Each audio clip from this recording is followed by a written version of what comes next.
Hello, I'm Lorna. I am a tutor at Chrysalis and I'm a psychotherapist. And today we are going to be focusing on component 3, key models incorporated within the pluralistic approach, and we're concentrating today on cognitive behavioural therapies.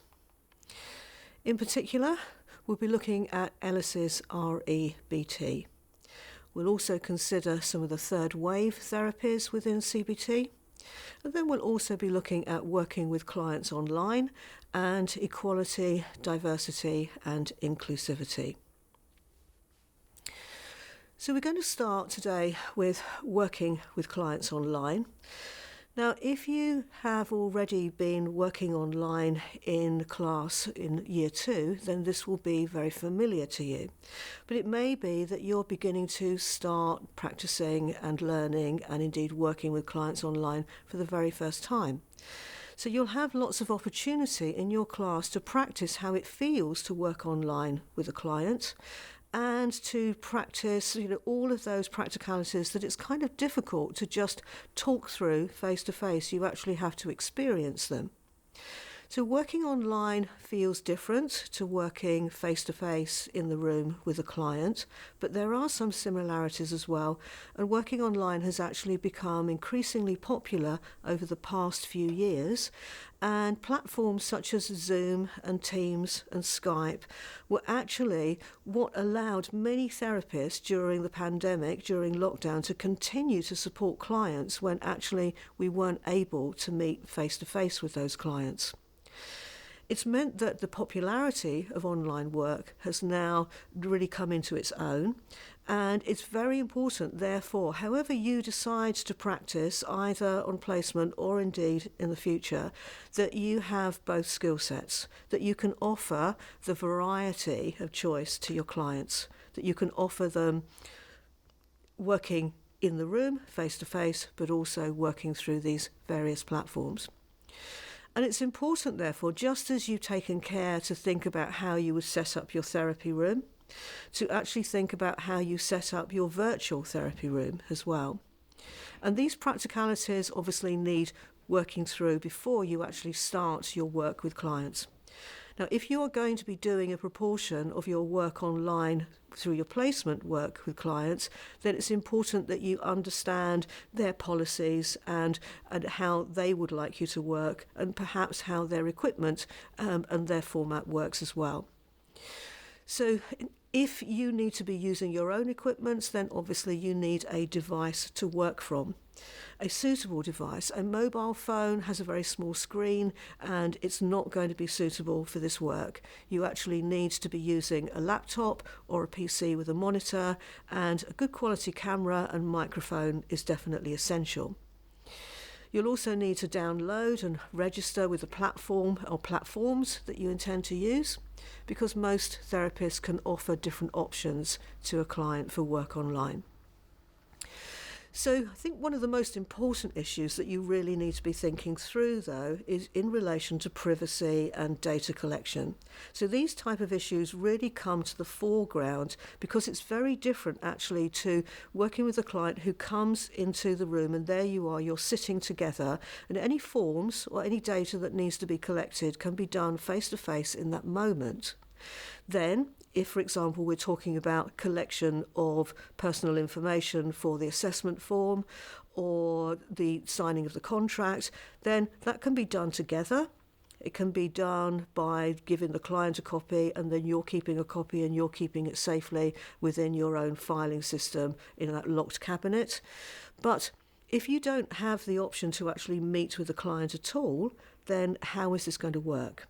And that's when you really have to start thinking about information that may be flowing across email, across messenger services, and indeed across these online platforms as well. So you need to think in terms of password protection. You need to think in terms of how much information do you actually need to pass online. And you need to think carefully about how that information is stored and saved, and whether it needs to be stored and saved.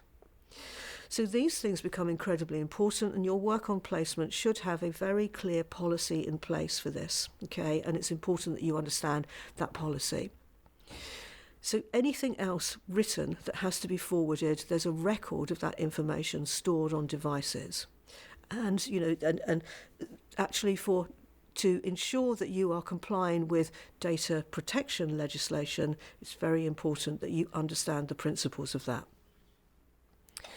So your therapist online space needs to be as professional as your therapy room. And things that can really let you down, low bandwidth, unsuitable device, poor lighting or lighting in the wrong position so that perhaps you're completely in shadow, video and audio quality will all create a poor impression if they are not good quality. You'll also be expected to understand the technology that you're using with the client, or at least to a certain level of it, so that you can support the client and help them out if they need assistance there.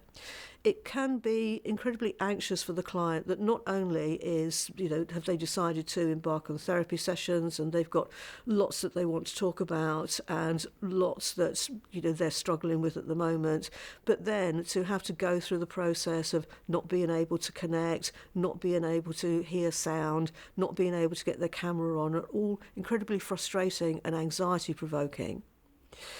So further considerations is, does the client actually have suitable equipment and a suitable broadband connection? So you might want to think about the use of headsets as well, because they do offer a greater degree of privacy.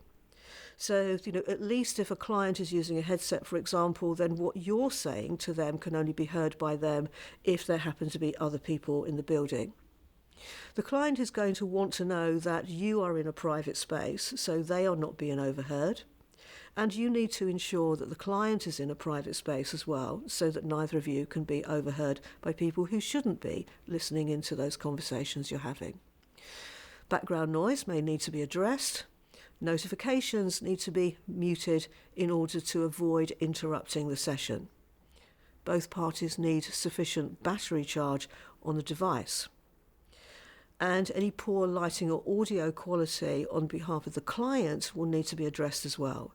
So having some extra discussion time perhaps at the beginning of the session, or even some notes that you pass through to the client beforehand, just giving them a little bit of advice about how to get online, where to position their device and so on, can be incredibly helpful. So increasingly, the online platforms are beginning to develop sort of new features that can be used, that can be very, very helpful for many people and many organisations. But we have to think carefully before we just take those features on board as well. So it might be great to know, for example, that you can record sessions, or you can share documents on screen, or the platform will transcribe your spoken word, and that's that you can meet in groups and so on. But you have to ask yourself, well, are these suitable for therapy work with the client? And in many cases, the answer is no. So you cannot record a session with a client except with their express permission, and then that recording becomes part of the personal data that you have of the client. Why are you recording it? What are you going to do with it? What happens to it afterwards? How long do you store it for? Where? So these type of things, again, need to be carefully considered. It's always a good idea that you send out the link to the client so that you have control of the session, and therefore the client cannot record the session themselves. If the client does want to record the session, again, they will need your permission, and you need to speak through that very carefully. And you may need to think about a disclaimer for the clients that were that recording to inadvertently turn up somewhere that it wasn't supposed to turn up, that is not your responsibility.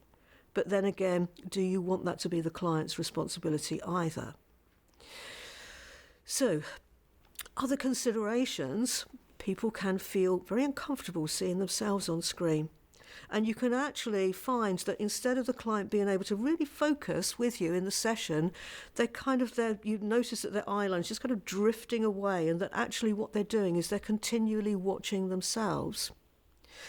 So in most platforms, there is the ability for you to turn off your own camera. You can still be seen by the other person, but you don't have to see yourself. And that might be a facility that you talk to the client about. Some clients may not want to turn on their video. That's something that needs careful consideration as to whether you feel that you can work in that way in therapy. Because really then we're moving into telephone work, and that's an entirely different set of skills that needs to be learned. So if the client doesn't want to turn on their video, it also means that you can't be assured what kind of environment they're in, who else is in the room with them, if anybody, or indeed whether the client is actually the clients that you are expecting to be working with. So all of these things, again, need to be considered, and you need to ask yourself, well, would you feel comfortable with that? Or would you really need to discuss with the client that it's important that you are able to see them?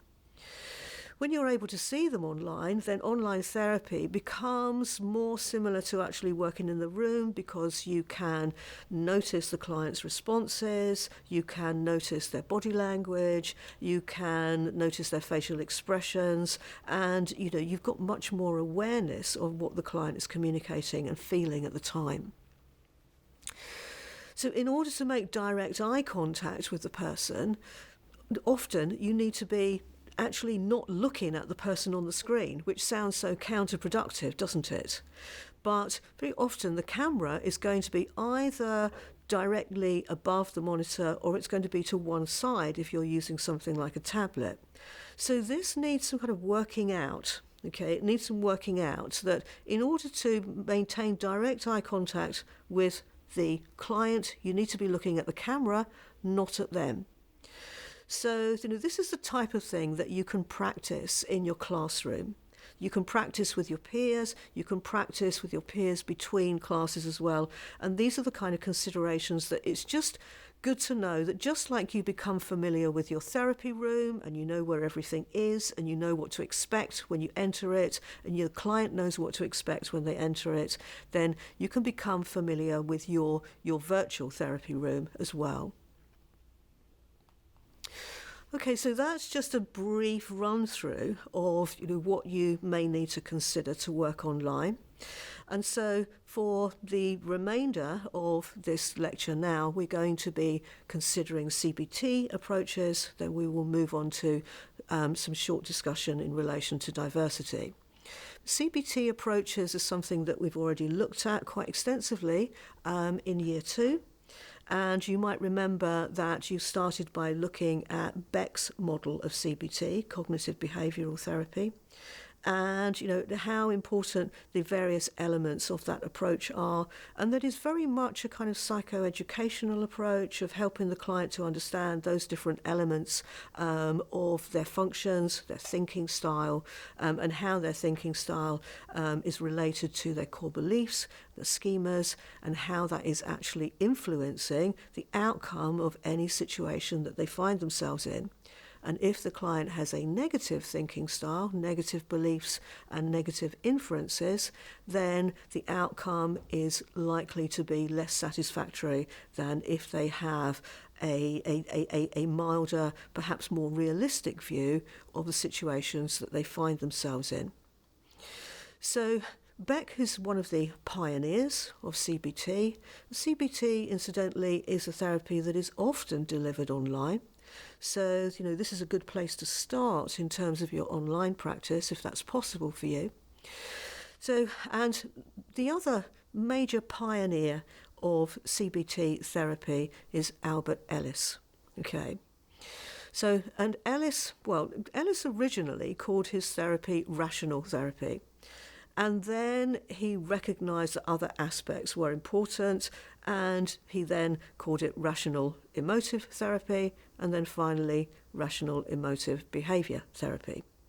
And if you think back again to your Year 2 studies, you might be able to recall Podesky's hot cross bun model, where all those different functions, thoughts, feelings, beliefs, sensations all correspond with each other, all influence each other, all reinforce each other.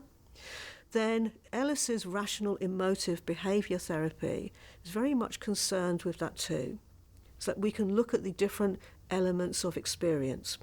But the important thing here that we're looking at today is that Ellis's rational emotive behaviour therapy, interestingly, was developed completely separately to Beck's, but they have both come up with a very similar approach. And in fact, a lot of CBT therapists use CBT and REBT completely interchangeably, and the two just kind of blend together. Okay.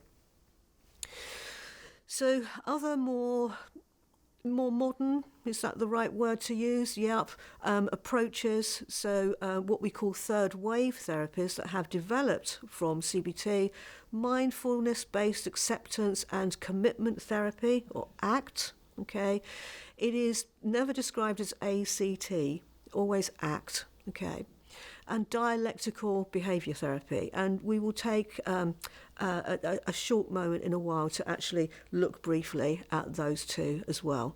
But for the moment, let's concentrate on Albert Ellis's REBT. Remember, that stands for Rational Emotive Behaviour Therapy. So Ellis's work is very concerned with our cognitions. So that's our perception of an event. Cognitions are our thoughts. Thoughts that come into our mind, thoughts and images as well, because images are actually thoughts. We create pictures in our mind just as we can create the spoken word. Okay, so cognitions, thoughts. And cognitions in Ellis's REBT are separate into beliefs and inferences. And these can be positive, these can be negative, these can be helpful or unhelpful, these can be neutral. Beliefs, so our beliefs about ourselves, about other people, about the world in general, they can be helpful, they can be rational, they can be non-absolute. They can be logical. They can be consistent with what we call reality. They can be self-enhancing. They are helpful for us feeling good, having good feelings, making good decisions, doing things well. Beliefs can also be irrational. They can be rigid. They can be illogical. They can be self-defeating. They can be awfulizing or catastrophizing. Beliefs, okay, alongside inferences. So inferences are guesses, forecasts, assessing implications, looking forward, hunches about what's likely to happen or what is happening. They may or may not be accurate. They might be really helpful. We can talk, can't we, about our intuition. We just feel something. Yep. Inferences might be accurate, might not. Okay, so let's then look at some beliefs, some inferences that actually people may have. And what Ellis says is that these three insights are generally lacking in people who are in distress, because what Ellis is proposing here is that to a very large extent we create our own distress depending on what we believe and how we think about a situation or an event or ourselves or others. So, insights lacking in people in distress, or in other words, helpful insights that are helpful to us if we have them. The first one is disturbance is caused by my irrational beliefs about negative events in my life. Okay, so irrational beliefs. What actually does Ellis mean by that? Well, he means actually beliefs that are not helpful for our position and what we hope to achieve. Okay, so disturbance is caused by my irrational beliefs about negative events in my life. So that gives us a sense of control, doesn't it? It's like, okay, so I have control over what I believe and what I think. And if negative events in my life are being controlled by me, then surely I have the opportunity to change that. But some of us don't. So in social anxiety, for example, we might believe something like, everyone must like me. Everyone must like me, otherwise it will be awful. I won't be able to deal with it. Now, holding a belief that everyone must like me, if we just take a moment to think about that and reflect on that, that is an enormous challenge. Why should everyone like us? Why should everyone we meet actually think, what a great person. I really like them. Whatever somebody else's experience or, their own understanding or beliefs or who they are as a person, why should they immediately like us? And so, but you can imagine, can't you, that if we hold that belief, then we're going to be trying extra hard to always second guess what someone needs from us in order to like us. And then we're not going to be genuine. And then we're not going to be ourselves. We're always going to be trying to second guess what somebody wants from us in order to stay liking us. And an enormous amount of anxiety can develop then, where we can feel pulled in all kinds of directions, trying to be liked by everybody. So, our next insight: disturbance is maintained by my continuing to hold irrational beliefs even when they're not helpful. So even if we are telling ourselves, okay, yeah, it's counterproductive for me to believe that. It just creates my anxiety. It just makes things really difficult for me. It's like, yeah, but I'm not going to drop that belief. I'm still going to hold on to it. I'm still going to think that I need it, even though it's not helpful. And then the third insight: it is not enough to just acknowledge a belief as irrational. I must consistently practice thinking, feeling, and acting against my irrational belief. So Ellis is saying here, well, this takes work. It's no good just talking about it. It's no good just deciding, oh, yes, yeah, I see what I mean there. We actually have to do something about it. So Ellis, for example, has, one of his techniques is called shame attacking. And shame attacking is a technique where actually you agree with the client that they will do some things that, well, are frankly ridiculous. Yep. So, on the basis that, if our client is in this kind of position where they're feeling, well, everyone must like me, I must always do the right thing, I must never embarrass myself, then he says, okay, go out and embarrass yourself. Go out and do something silly, something that, you might find as humiliating. So now, this obviously needs to be collaborative and, not terribly challenging, and not the thing that is going to lose somebody their job and their career and so on. Okay, although that might be me catastrophizing in itself. Okay, but silly things. Go out wearing 2 odd shoes. Go out sit on the bus and call out the bus stop names to the entire bus every time it's moving towards one. Do something daft. And find out that actually you survived that. You survived that daft thing. So, this reminds me of Carl Rogers, actually.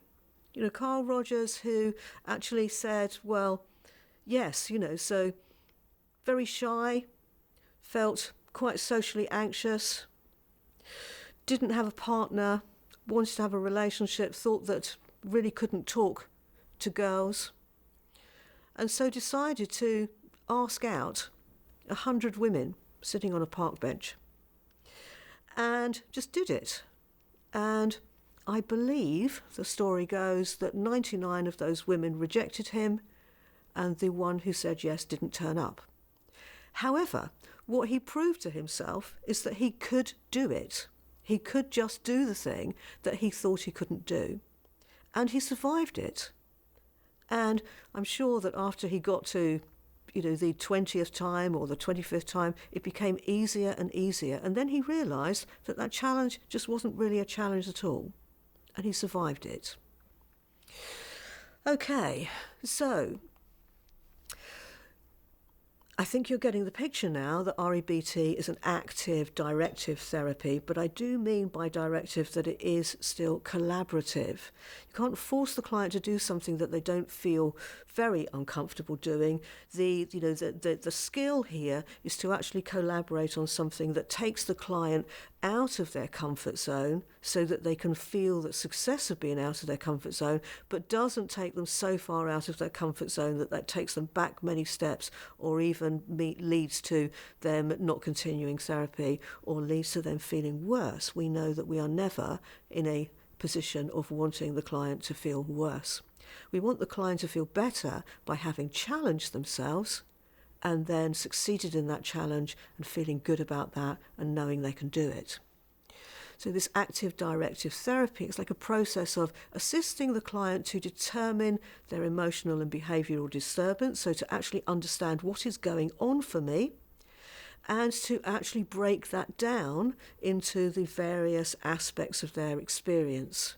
So emotions, behaviour, and then in part 2 here, assist the client to identify the cognitive, what Ellis calls determinants, relating to their disturbance. So what are the thoughts and beliefs that are leading to this disturbance?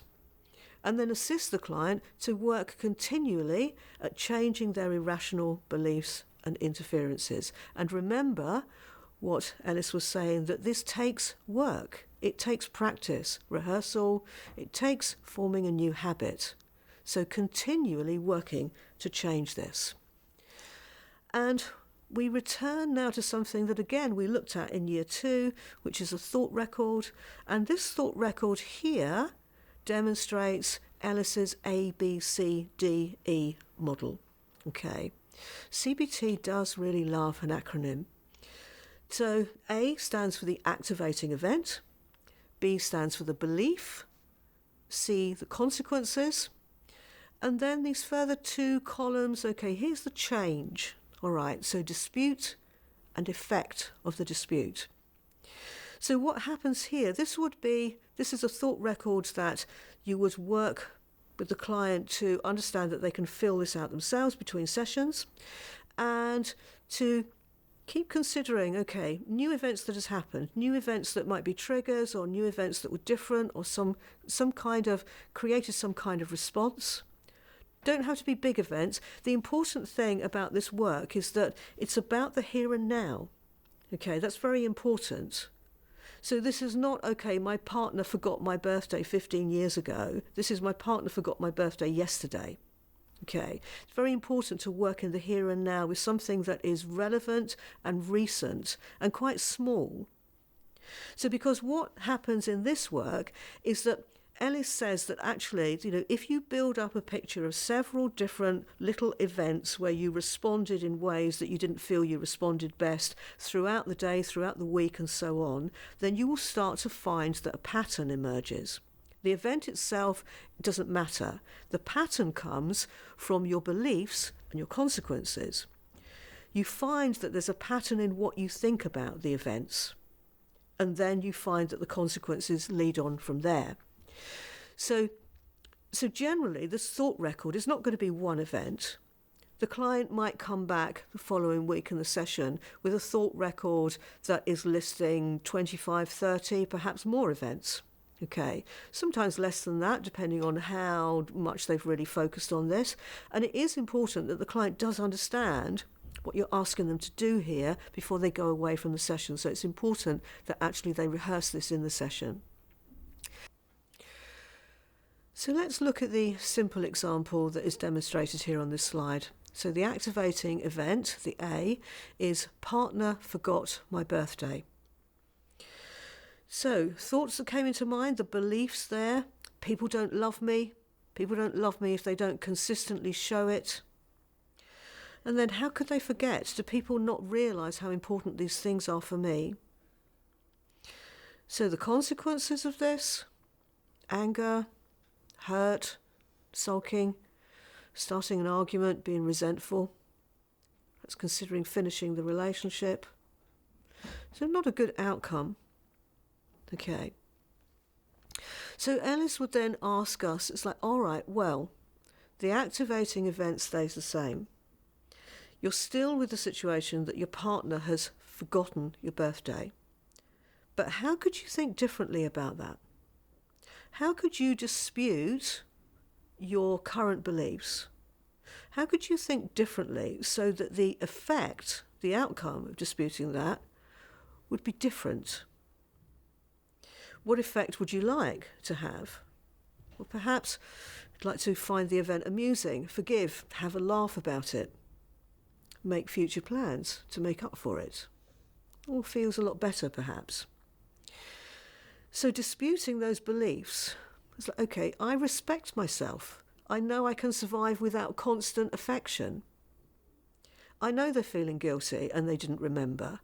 I know work has been stressful for them at the moment. So actually disputing and coming up with something more realistic and leading to a better outcome. So in Ellis's ABCDE model, first of all, you're identifying the activating event. Keep it simple, keep it recent, okay? And then identify the client's thoughts around it and identify the outcome. And then consider how that outcome could have been better and how the client may be able to dispute those current beliefs. The important thing here is that it needs to be the client who is disputing the beliefs, not you. You are not here to argue with the client. You're not here to tell them what they should be thinking. So you need to use a process, like, for example, Socratic questioning, where you're helping the client to come up with new ideas, new solutions, new thoughts for themselves. That's important. Socratic questioning examples. Is there any evidence for that belief? What is the evidence against that belief? What's the worst that could happen if you dropped that belief? What's the best that could happen if you dropped that belief? And so on. Okay.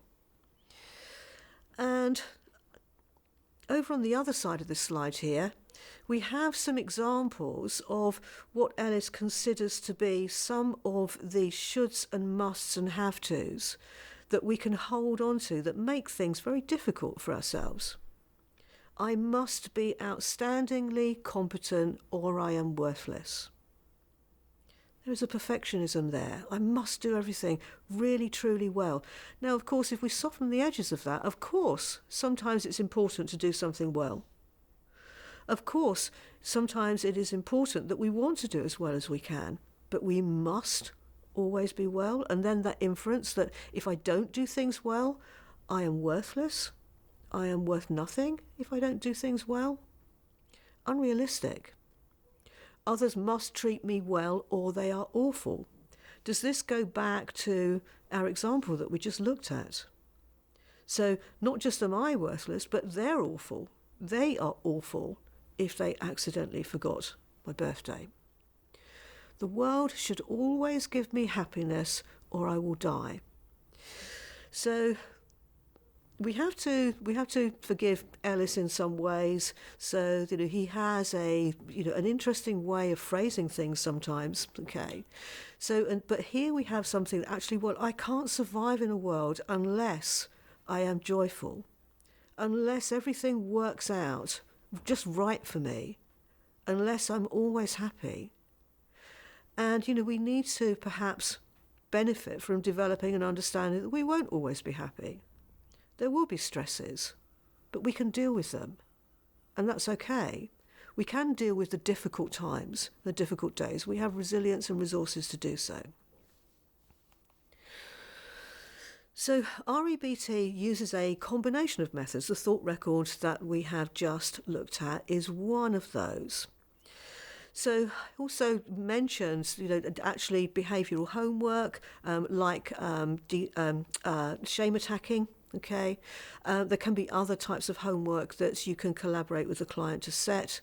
So it's a very active type of process. Rational emotive imagery is imagining, it's visualising a better outcome. What do you want to happen? What would be the ideal here? What would be best for you? What would be more realistic? How would that work out? Role play. So this can happen with therapist and client, okay, where you can actually role play different situations rather than just talking about them. It can be very helpful to actually take action there. And assertiveness training is another approach that, again, you have looked at a little bit already in this course, and actually involves recognizing that you can be clear, you can be direct in what you are recognizing you want and what other people need to know are your needs or your wants or the outcome that you would like, without being aggressive about it, but also without being submissive about it. So REBT, CBT, these are the approaches that are commonly known and used by CBT therapists. As I said, there are other third wave therapies as well. So the two that we're going to just take a very brief description of here, dialectical behavioural therapy and acceptance and commitment therapy. So dialectical behaviour therapy, or DBT, is the work of Marsha Linehan. And it's a type of talking therapy. It's based on CBT principles. It was originally designed to work specifically with people who have been diagnosed with borderline personality disorder, and in particular that disorder comes alongside a lot of sort of heightened emotions and sometimes not making good decisions. Okay.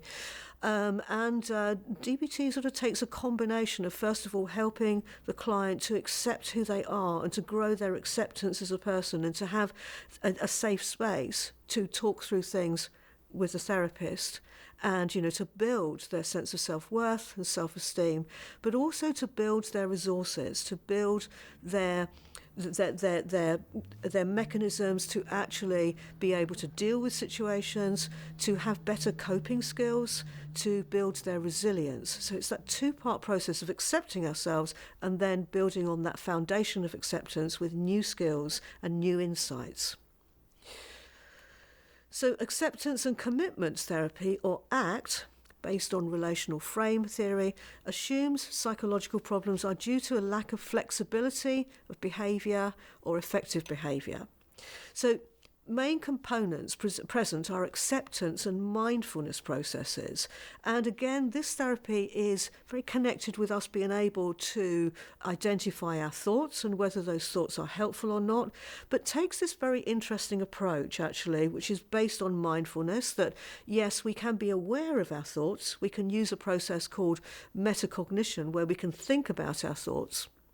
And then instead of doing the usual CBT process of challenging those thoughts, questioning those thoughts, coming up with alternative, ACT says, well, how about just kind of accepting that we have those thoughts? It's almost this process of accepting that, all right, well, if we have a train of negative thoughts, then let's just let it be. Just let it be. It's like we don't have to respond to those thoughts. They're just thoughts. We can just allow ourselves to kind of push our thoughts away from ourselves and then to just kind of not have to actually catch them or respond to them or become emotionally attached to them. It's it's like, oh, I just had that weird thought that something was going to be a disaster. Okay, and then just let it go. Not then try to prepare for the disaster, get terribly worried about the impending disaster, but to realise that a thought is just a thought, and actually we're free to think anything we want. So why not concentrate on some more helpful, more rational thoughts?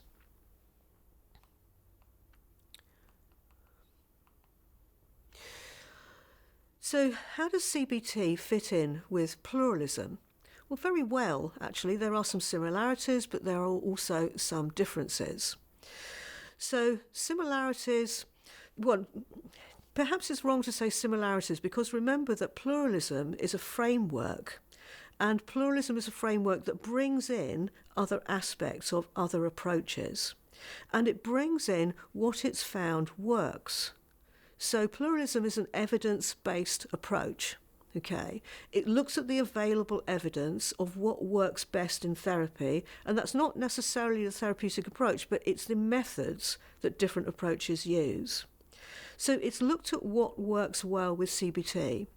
And what it has discovered from evidence, from research, is that what works well within CBT that can be different to some other therapy approaches is that CBT provides structured sessions.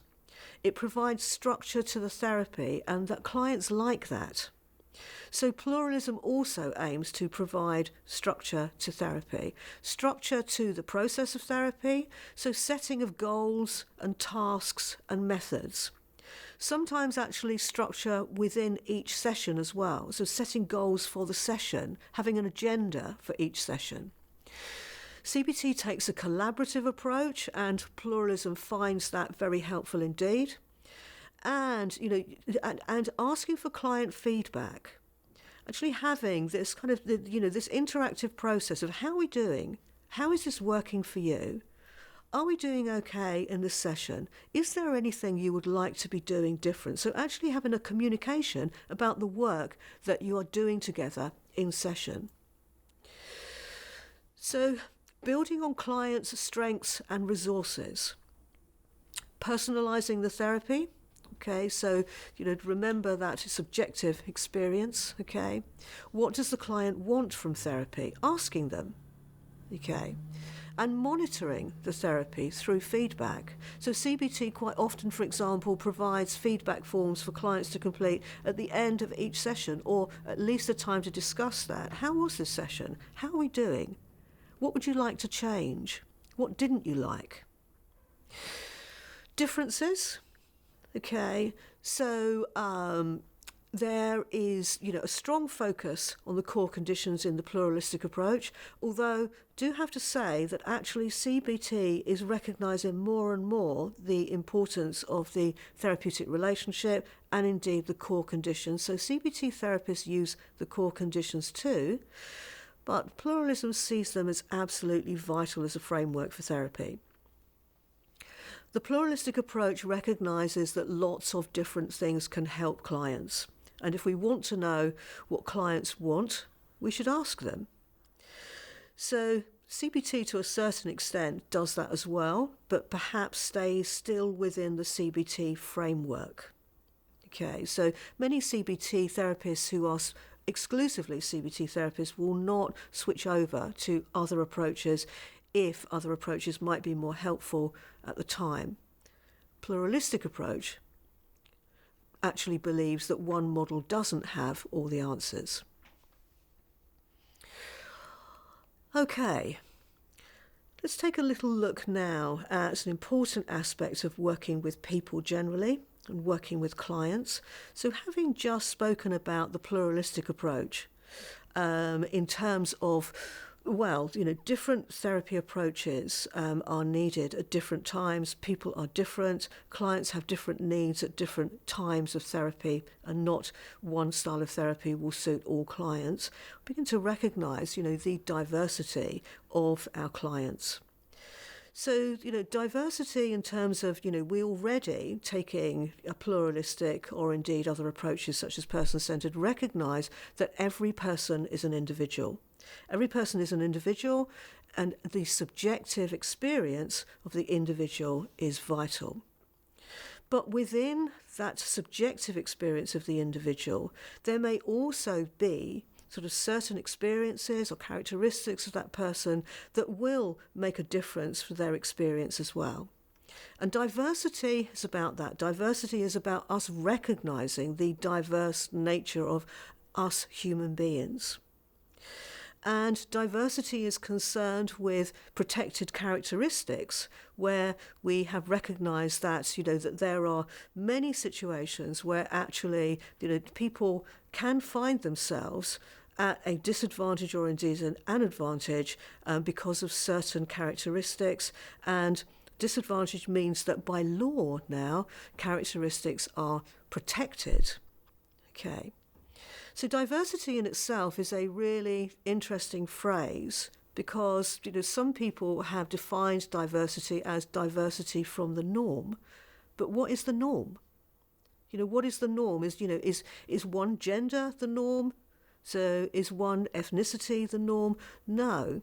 So, so this aspect that we need to focus on in therapy here is recognizing, yes, we are working with the individual who's in the room, but their characteristics, their ethnicity, their religion, their race, their sexual orientation may be making some key points about how they feel, who they are as a person, and the experiences that they have had and are continuing to have. So we need to think carefully, well, first of all, about our own diversity, okay, and how we do view different groups, okay, different experiences. And it's really, really important to be able to reflect on this and to continue to keep reflecting on this. So reflections including consider your own preconceptions about the race and ethnicity of your client. Have you actually considered that at all? And one of the ways that perhaps we haven't considered it, if we just considered that the client's race and ethnicity is the same as ours, but have we considered our own? Consider that an individual may be quite different from other members of their race or ethnic group. So, how do we feel? Do we feel that we are the same as everybody else within our own race and ethnic group? Have we ever even thought about that? Consider the socio-cultural settings of your therapy room. So what impression are you giving off? What is your furniture like? What do you have on the walls? What's on your bookshelf? Are there artifacts, are there objects that actually, some people may find uncomfortable? Consider how differences between you and your client, of how both of you view mental health and illness, or family, or community, communication. So, different groups, particularly different cultural groups, can view mental health and mental illness in totally different ways. And that's something that I think our society is, continuing to struggle with, and something that we need to understand more. Family and community, for many people, mean a great deal, whereas perhaps, for the approach that we take in counselling and psychotherapy, sometimes we tend to focus so much on the individual and the individual needs and goals that we forget that for many people, goals of their community, goals of their family are incredibly important, and individual goals can feel perhaps quite selfish, can feel something that actually is never really considered. Consider how diversity is connected to social justice, so that groups and individuals have equal access to resources, opportunities, and benefits. Consider how this fits with your practice. Are you intending to go into private practice? Will people be able to afford your fees? Where will you set up? What people might you completely exclude just by your fees and how you're setting up and how you actually present yourself in your therapy? Will your approach be understood by certain client groups? Consider how the pluralistic approach offers potential for putting diversity at the centre of counselling practice. But perhaps one of the things that we need to remember always is that, probably without exception, the main models that we've been looking at and the main models that are the main models of therapy courses have all been designed by mainly middle-class men in the Western world and may not necessarily fit with other groups who are outside that particular group. So we have to remember that sometimes therapy still has a way to go, still has much to learn and much to develop. So thank you for listening. I hope that's been interesting and informative for you, and hope to see you again soon.